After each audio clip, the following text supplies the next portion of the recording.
मेरी शादी का बर्बाद करने लगा कहा तुम? আমি করিনি, করেছে তোমার নসিব। সেটি মুখ সামলে কথা বলবে।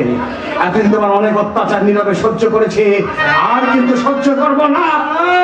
बहुत बहादुर मालूम होता है। বাহাদুর না হলে তোমার মতো শয়তানকে শায়েস্তা করবার ক্ষমতা আমার যথেষ্ট আছে। শাশুড়ি, শাশুড়ি, এই মুহূর্তে এই বাড়ি থেকে বেরিয়ে যাও। नहीं जाऊंगा, বেরিয়ে যাও। शादी करूंगा। তোমার মতো শয়তানের সঙ্গে নিরার শাদী কিছুতেই হতে পারে না। क्या होगे ना শাশুড়ি? अरे कहा तुम? শাশুড়ি, শাশুড়ি, কৌশিক বাবু के रुकिए শাশুড়ি।